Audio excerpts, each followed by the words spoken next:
So we finally got our hands on the Modern Warfare 2 Beta multiplayer, and in this video we're going to be going over a couple of tips on how to get better aim inside the beta. If you do enjoy this style of content, don't forget to subscribe as we try to reach our goal of 50k. Click that link and subscribe to the second channel. So the first section of this video is going to be going over actual in-game settings, and then we're going to go over some actual tips within the game itself and what you want to be doing when you're playing each individual game. So the first thing is the controller settings. Now, we're going to skip over most of these because none of these are really important when it comes to actual aim. Now, a couple of things: you can turn off controller vibration. It could affect your aim. Is personal preference here. Now, also, if you're playing on PlayStation, which is what the beta is out on right now, the triggers as well have a firing threshold.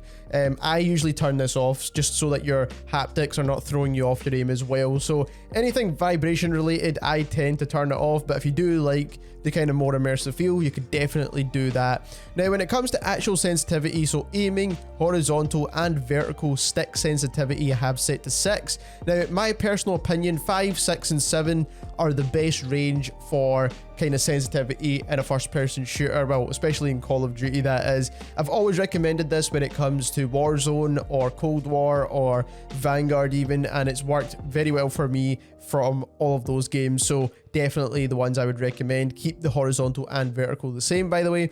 When it comes to sensitivity multipliers, when it comes to third person and all that kind of stuff, I don't really tend to touch this too much because it's not really going to make too much of a difference to multiplayer in particular. And then when it comes to vertical axis aim, you don't want to change this, obviously. Aim down sight behavior is hold, and then the rest is not really all that important to actual aiming. And now what you want to do is move on into the advanced section. When it comes to aim, you want to use aim assist, so make sure this is turned on. It's enabled automatically anyway as well, but of course you want that on. When it comes to aim assist type, default is the best when it comes to aim assist type regardless. It's the Modern Warfare standard aim assist that we're all used to, so you do not want to change that at all. You can choose Black Ops, which, I mean, I don't really know if you prefer that one. I don't really know if there is any difference, but personally, Modern Warfare is the game that I've played the most. So that is the one that I think is the best option here.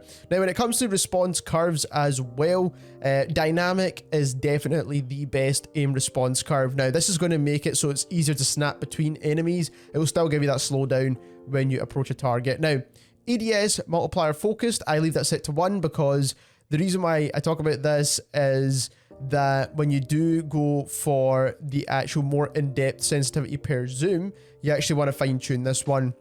Now, obviously, ADS sensitivity, transition timing, you want that instant. Basically, it just means how quickly you get aim down sights, fast as possible, obviously. That's going to make sure you're as competitive as possible. Now, when it comes to actual custom settings per zoom, when it comes to the low zoom, so this is going to be from anything up to 4 to 5 times optic. In my opinion, 0.8 is the best. I'd play around between 0.7, 0.8, 0.9. All of those are really, really good options. Anything slower than that, I think it's a bit too slow. Anything faster than that, and even leaving it as a 1, you will be missing shots as well, in my opinion. So 0.8 is a good balance for me. I do think this is the best way to do it. Then when it comes to multipliers on high zoom optics, this is going to be snipers specifically. There's no other weapon that has that high of a zoom that you're going to want to use that kind of optic on anyway. I like to have it a little bit faster, and that's because when you're swiping past your opponents, you get to feel the aim assist a little bit more, and that's when you know when to take your shot. Now, dead zones are going to be based on your controller, so make sure you set this correctly. What you want to do is put the dead zone all the way down to 0, and then leave your controller, and then put it up one by one until your stick stops moving. Basically, this is only if you have stick drift. So the next tip, as always, is recoil management. So what we've got is the standard M4 that you get with any base loadout, preset loadout for the beta. And what we're going to do is fire against the... What we're going to do is actually fire against the wall here, see what the recoil looks like with this gun. Most guns now actually have quite a bit of recoil when it comes to Modern Warfare. And as you can see, different to a lot of the previous Call of Duty games, the M4 actually goes upwards and to the left with this game, which is a bit weird. So what you want to do is pull down and to the right a little bit to manage that recoil. And it will take a little bit of practice, and obviously you won't get it right all the time. But if you get it right a couple of times, you will notice that the recoil does kind of crush together a little bit, making it a little bit easier to manage. So we'll try that again one more time. Pull down and to the right, just slightly. And again, you can see is definitely clustering together a lot easier. So like I said, you want to test the actual recoil on the wall itself and then make sure you just go the opposite direction to what you see on screen, and you'll get a much tighter cluster that will actually resemble a bit more of what an actual player character will look like in the game. So the next tip is, as you're moving throughout the map, you want to make sure you're centering your screen. Now what that means is making sure your crosshairs are on doorways, pathways that you think players are going to be coming from. So if I'm coming in this way, I'm going to expect players to come from here, here. So this guy is probably going to stay here, and he's down to the left now, and there we go. So you want to make sure your aim is already in the direction you want to shoot before you even move into that location. So let's say, for example, I think there's a player behind this wall. I turn this corner. You want to be already turning as you're moving through that wall. There's a guy right here. Again, you want to make sure you're anticipating people coming from this direction. Again, this doorway now.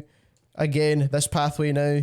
So you want to make sure you're always aiming down the high traffic areas. So for example, this doorway would be kind of a threat, this window as well. So you want to make sure you're always aiming in those directions. Now, if you've got the high ground, it doesn't really matter too much, but it's mainly when you're in close quarters engagements, you want to make sure you're already aiming in those directions in the first place. I expect people to be here. There was a guy right there, of course. And then as I'm turning every corner, you want to make sure, so this whole doorway is going to be a threat, but there's a teammate right there.